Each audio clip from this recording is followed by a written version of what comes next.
Tuition করে মাইনে পাওয়া সব টাকা সংসারে দেওয়ার পরও মাসের ২৬ তারিখে মা এসে যখন বলে, বাবু তোর কাছে ১,০০০ টাকা হবে, তোর বাবার ওষুধগুলো ফুরিয়ে গেছে, কালকের মধ্যে কিনতে হবে।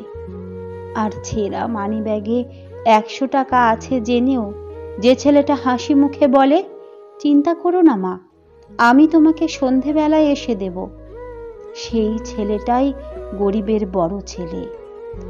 দোকানে দামি দামি ক্যাডবেরি আর ডেয়ারি মিল্কের দিকে চেয়ে চেয়ে যে ছেলেটা ৫০ পয়সা দামের সস্তা চকলেট এনে ভাইপো ভাইজিদের হাতে দিয়ে তাদেরকে আদর করে কোলে তুলে নেয়, সেই ছেলেটাই গরিবের বড় ছেলে।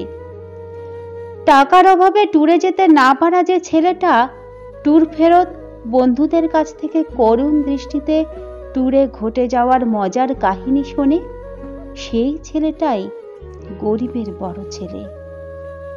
অনেক দিনের পুরনো জামাটার রং উঠে যাওয়া জায়গাগুলো যাতে লোকে দেখতে না পায়, তার জন্য রাতের অন্ধকারে লোকের ভিড়ের মধ্যে নিজেকে লুকিয়ে যে ছেলেটা নিজেরই ক্লাবের সাংস্কৃতিক অনুষ্ঠান দেখতে যায়, সেই ছেলেটাই গরিবের বড় ছেলে। পরার মতো ভালো জুতো নেই বলে যে ছেলেটা ইচ্ছে করে কলেজ ফাংশনে অনুপস্থিত থেকে পরের দিন বান্ধবীর কাছে মাথা নিচু করে হজম করে, তুই একটা কাপুরুষ, স্বার্থপর, কাল এলি না কেন, সেই ছেলেটাই গরিবের বড় ছেলে।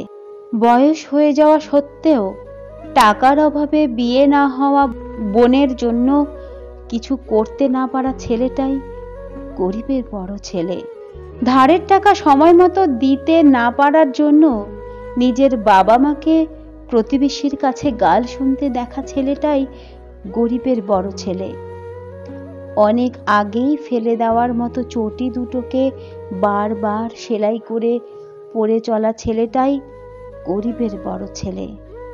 শুধুমাত্র গরিব বলেই নিজের অপছন্দের মেয়েকে বিয়ে করে সারা জীবন হাসি মুখে সংসার করে যাওয়া ছেলেটাই গরিবের বড় ছেলে।